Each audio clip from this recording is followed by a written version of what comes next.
बच्चे और बच्चियों, तुम्हारे देश की महिमा, जो अनामी पुरुष है,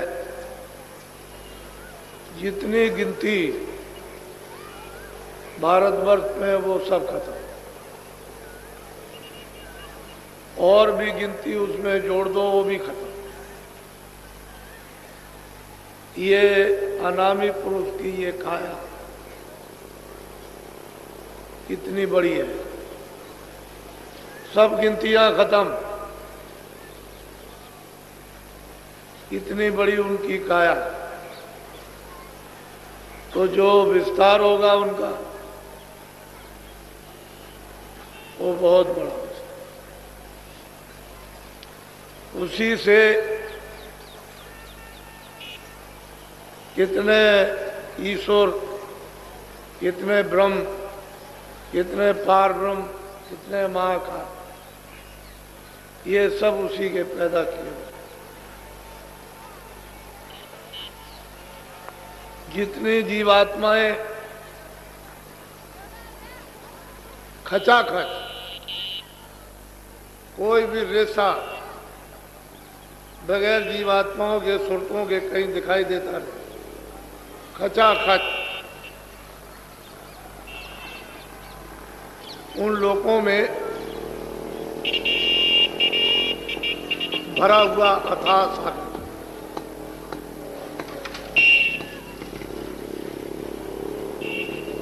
जो वहाँ की जो सुरतें वहाँ रहती हैं, उनके लाखों लाखों ब्रह्मों के बराबर, यानी एक एक सूरत में प्रकाश है। वो ब्रह्म और ईश्वर की वहां कोई महिमा नहीं,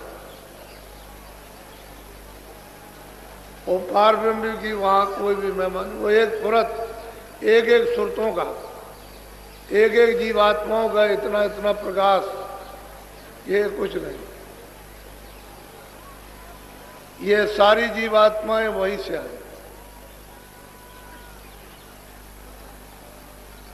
जब उन्होंने अपने से अलग रचना का विस्तार किया तो पहले अगम लोक मंडल बनाया, वहां अगम पुरुष को स्थापित कर दिया। उनकी महासंघ से भी ऊपर की ये उनकी काया है।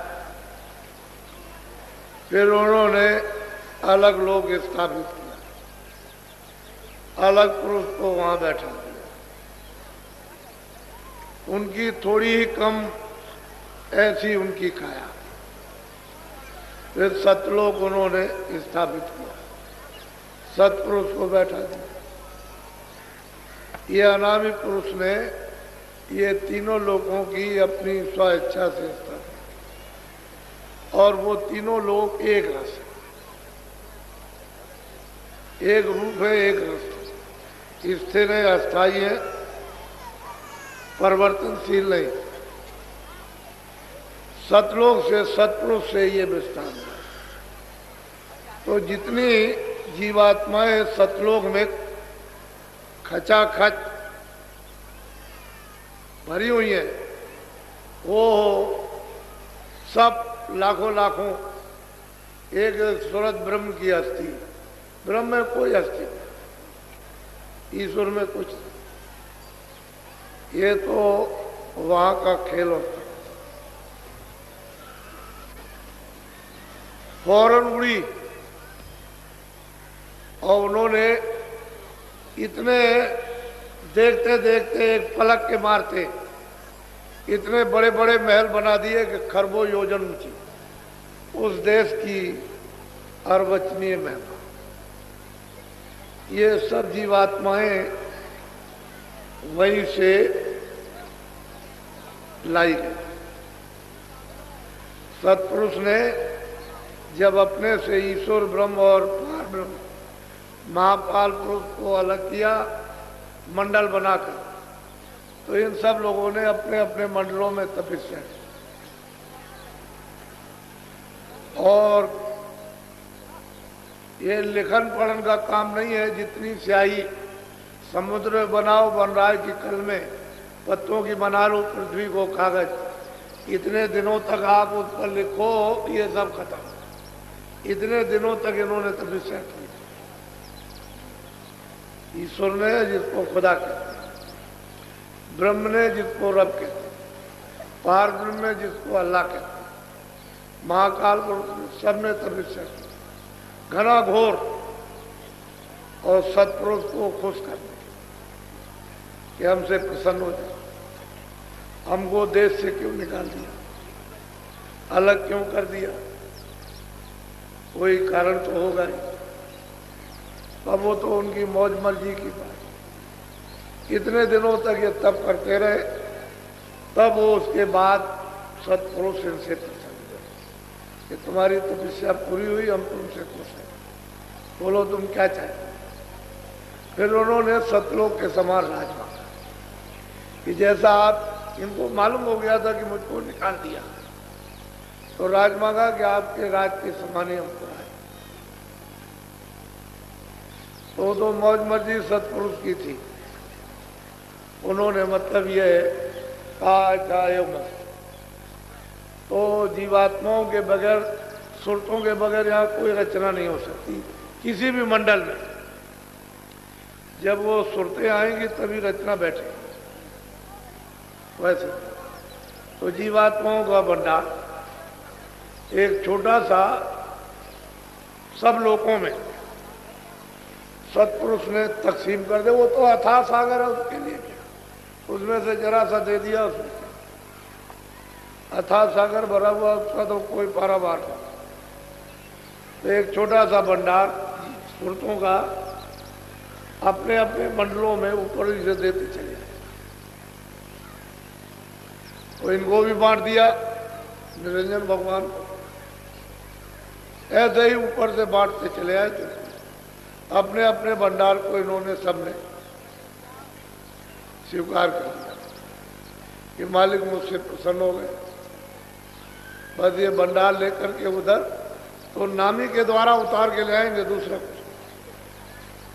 जब उतारा जाएगा तो एक आवाज से दूसरी आवाज, एक नाम से स्थान तक ले आएंगे तो वहाँ वो नाम वही, फिर वो अपने नाम पर उतार लेंगे, अपनी आवाज पर, अपने बाजे पर।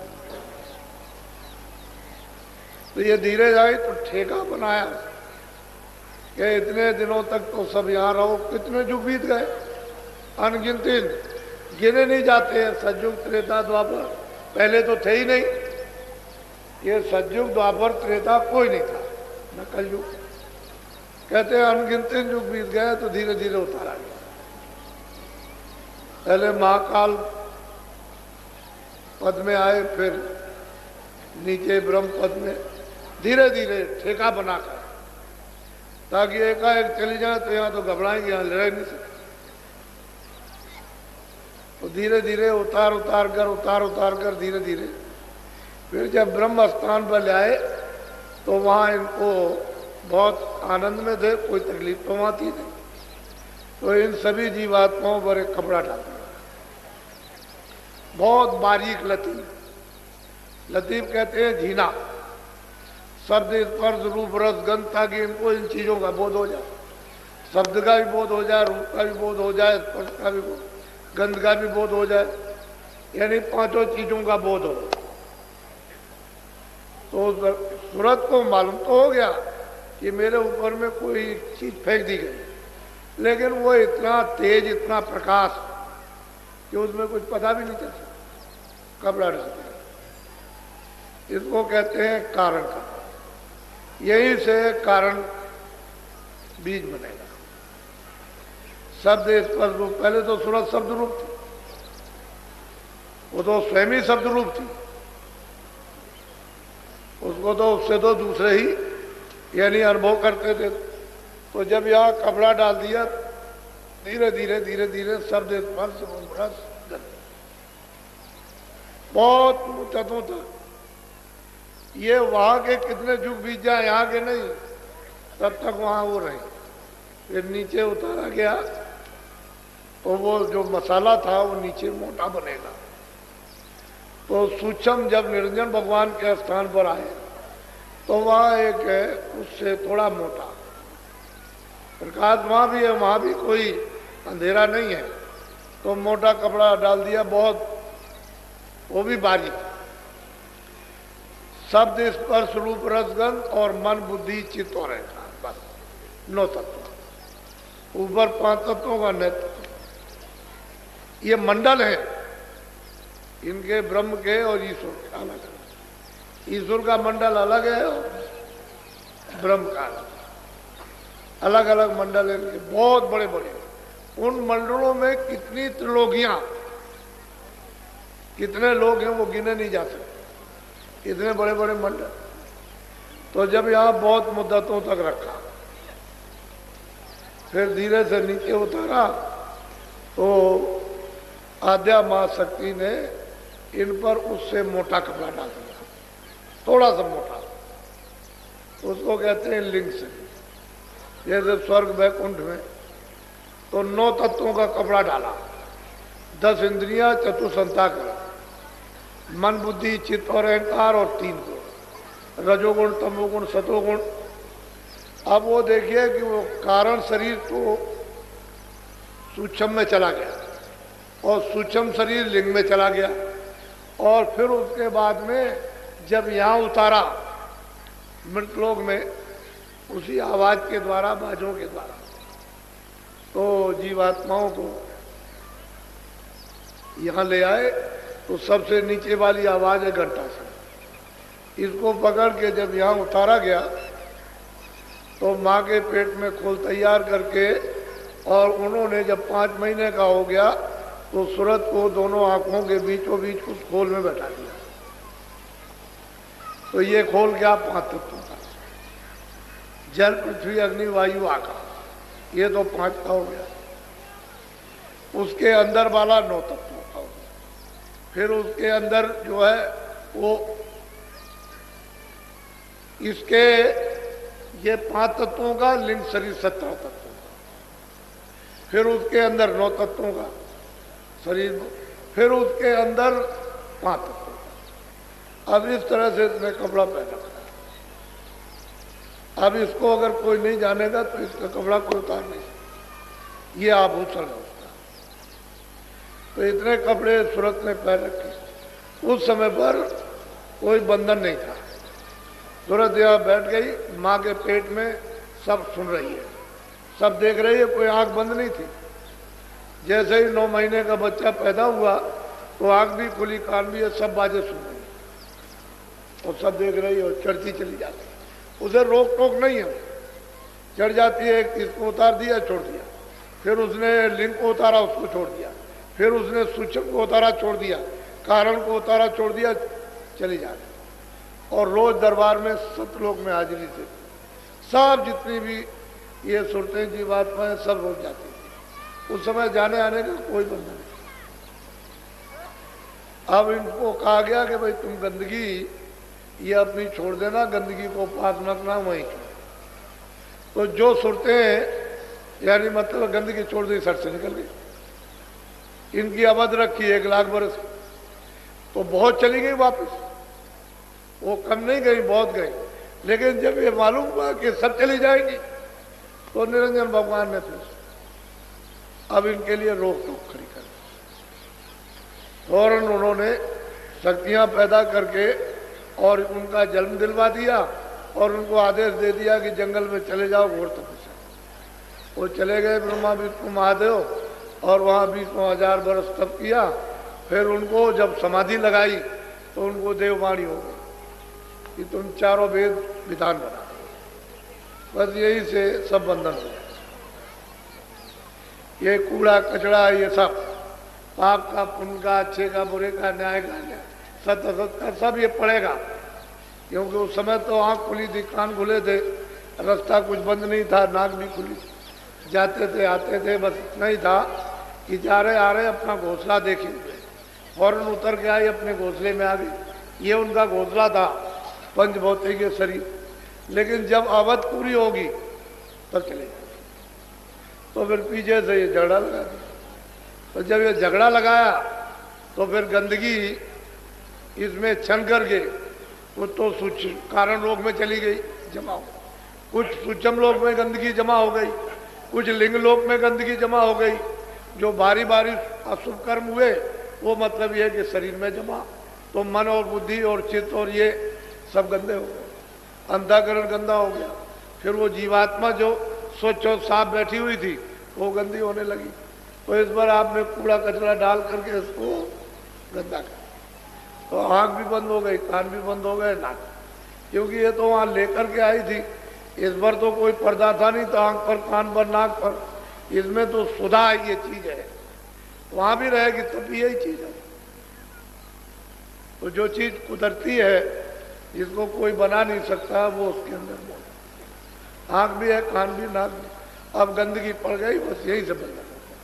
आज़ादी दे दी, उसने कहा जो भी कोई कर्म करेगा मृतलोक में वो अपने अपने कर्म का फल भोगेगा। अब वो पता ठिकाना तो हम भूल गए, अपने घर में आने का, भाई किस रास्ते से जाएंगे, घर में पहुंचेंगे वो भूल गए। अब यहीं पर लगे झगड़े में, बस यहीं पर बस बस्ती बसाने लगे, इच्छा बसाने लगे, ममता करने लगे, आशा बांधने लगे, बस यही झगड़े।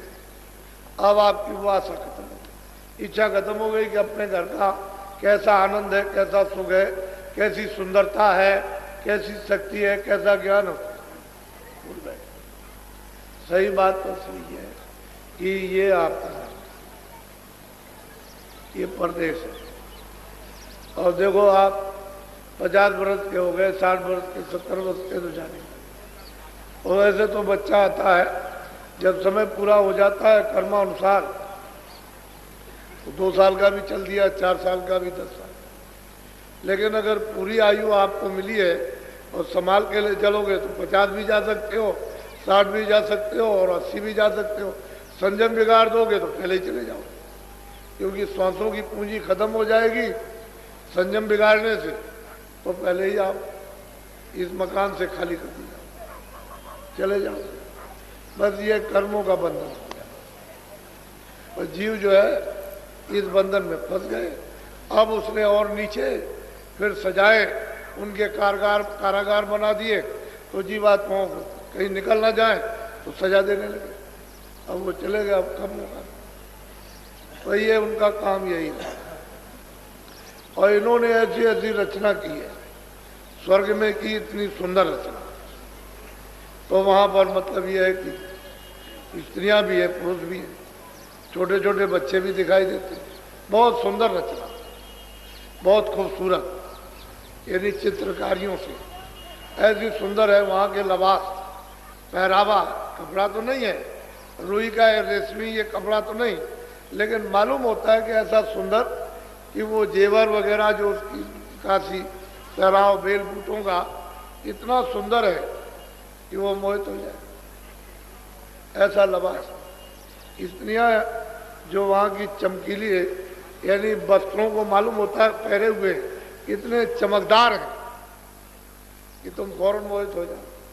वो अप्सराएं उधरी रहती है, नित्य नाच, नृत्य होता रहता है। ये नाच आज क्या चीज है, कुछ नहीं, हर वक्त 24 घंटे हर क्षण नाच होते रहते हैं, विचित्र भांत के नाच। तो साधक के लिए तो अगर कोई बताने वाला नहीं तो उधर से आगे जा ही नहीं सकता, वो तो वहीं फंस जाए। तो उसने ऐसा माया का जाल कि इससे बचो, यहाँ तो वहाँ लक्ष्मी है, सावित्री है और पार्वती, और वहाँ स्त्रियाँ हैं, दोनों घेर लेंगे, ऊपर नीचे दाएं बाएं रिद्धियाँ सिद्धियाँ सब घेर के खड़ी हो जाती हैं। तो बुद्धि का हरण, प्रलोभन दे देंगे, बस आपकी साधना खत्म। ऊपर जाइए तो आध्यात्म आ सकती, उसका इतना बड़ा लोक है कि मतलब यह है कि कितने, मतलब यह है कि करोड़ों कि 1, 2, 4, 10, 20 करोड़ नहीं, कितने करोड़ों का लंबा मैदान, उसमें औरतें ही औरतें। स्त्रियाँ तो उससे जाल से निकालना बहुत मुश्किल। ये स्वर्ग वैकुंठ में कुछ नहीं है, जो आद्या महाशक्ति लोक में जो देवियां हैं, ऊपर में पुरुष है, निरंजन भगवान विराज, वो काहे को जाने देंगे किसी को। उनके ऊपर में वो माया वो सबको रोके रहती है, उसका भी माया रूप, स्त्री का रूप है वो भी। उसकी सुंदरता अनोखी विचित्र है, ऐसी सुंदर और मोहित करने वाली कि तुम्हारे ऐसे कितने मतलब ये है कि सब फना हो गए, वो जा ही नहीं सकते। फिर उसके ऊपर में ब्रह्म है, उसका मतलब ये। तो चीज ये है कि अंदर का राज किसी को पता ही नहीं, वो जानते ही नहीं। और आप क्या आपको मालूम है संसार में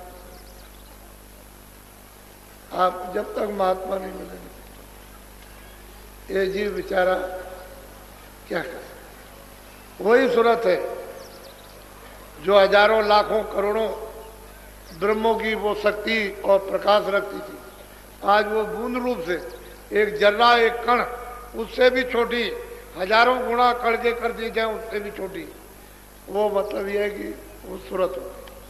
और फिर उसका जो प्रकाश था वो सब इस जड़ में जज हो गया, लय हो गया। अब बिना महात्मा महापुरुषों के इसको कोई समेट भी नहीं सकता, क्योंकि उनको मालूम है कि कहाँ बैठी है, उनको पता है इसमें क्या है, आँख भी है, कान भी है, नाक भी है, ये बरामद ये समेटी कैसे जाएगी, उधर से खींची किस तरह से जाएगी, प्रकाश सिमट करके कैसे आएगा, ये उनको मालूम है। योगी योग करते रहे वो भी बेकार हो, उससे भी कोई लाभ नहीं।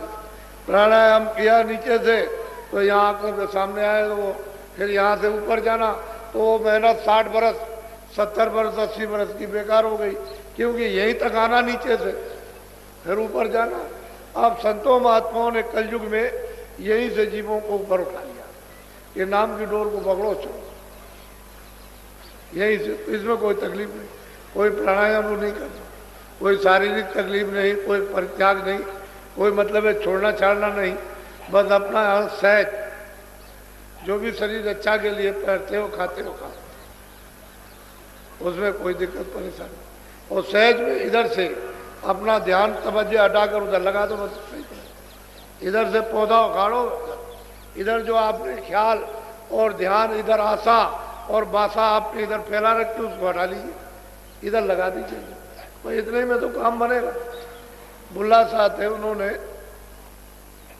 किसी ने पूछा कि आपने कैसे भगवान को पाया, कह रहे अरे भाई क्या है, इधर से जैसे मैं पौधा उखाड़ता हूँ और ये इधर लगाता हूँ, जैसे धान उसका पौधा इधर लगाया खेत में, कह लगे भाई इतनी देर में भगवान मिलता है, इधर से ध्यान हटाओ इधर लगा दो, इतने में था। तो कलयुग में इसीलिए तो उन्होंने कहा है कि कलयुग के समान कोई सरल सुलभ भगवान की प्राप्ति के लिए दूसरा जीवों के लिए है ही नहीं, ये सुलभ युग है। फिर इसमें महात्माओं का पदार्थ, ऊपर से सत्पुरुष ने उन संतों को भेजा कि जाओ जीवों को ले आओ, जगा के चिता के समझा के प्यार करके हर तरह से उनके सब सुन के साफ सुथरी करके अच्छी तरह से उनको धो धा के ले आओ। और क्या हो तो प्यारी करते, प्यारी से बता सकते हैं, दूसरा और कुछ नहीं। शक्ति नहीं, शक्ति तो कर सकते, लेकिन वो शक्ति करेंगे तो बदनाम होगा। ये इनमें कालम है तो उनमें दयाल है, कालम का नाम निशान नहीं। तो शक्ति अति कुछ नहीं, प्यार कर, तो प्यार में फंसा लेंगे कहीं, चलो मेरे पीछे पीछे चले आओ, तो ये जीव चला जाएगा, फिर किसी के बस की बात नहीं। फिर और प्यार में उसको फिर सब बंधन टूट जाएंगे, चाहे जितने भी पाप लदे हों उस पर, वो सब धो दिए जाए। वो तो वहाँ धोने की नदी है, फौरन पोर दिया उसमें, बस छटक फटक करके साफ।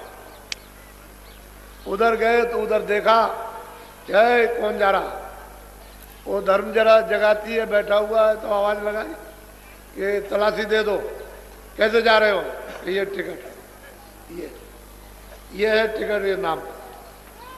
तो कुछ है कि देख लीजिए, तो देखा उनका चिता, जब कुछ झाड़ा लेगा, क्योंकि वो तो गार्ड जगाती सबका झाड़ा लेता है, जैसे वो डिटेक्टर लग जाता है कि तुम उधर जा रहे हो तो दिखाओ कुछ है तो नहीं तुम्हारे पास, हथियार वगैरह कुछ बम बम, तो तलाशी लेते हैं तो सब जो जाता सब। ऐसे उधर कोई भी जाएगा सब, जब कुछ नहीं निकलेगा कैसे, कुछ नहीं कर सकते।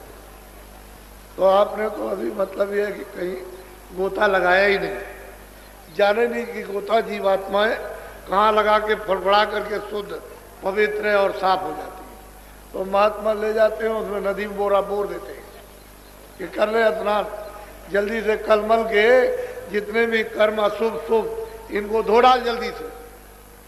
तब ये जीव धोता है, उसमें नहाता है। इनको बेचारों कहाँ का नाम, नदी कहाँ बह रही, कर्मनाशा नदी कहाँ है इन्हें क्या पता। कर्मनाशा नदी है, उसमें स्नान वो महापुरुष कराते हैं। तब ये जीव इस योग होते हैं कि हम आगे चले गए। नहीं कैसे कर्मनाश ना हो तो कौन ले जाएगा।